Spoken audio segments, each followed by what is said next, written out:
हो mummy papa के करे कटर कर मीठी लागे। लगो हो मम्मी पापा के करे कटर कर मीठी लागे। मारही हिबिया में की लिखिया हिला हो बाका जी लागे। मारही हिबिया में की लिखिया हिला हो जानवी जी लागे।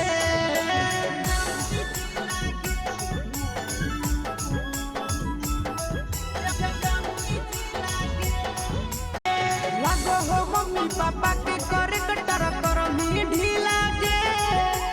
लगो हो मम्मी पापा के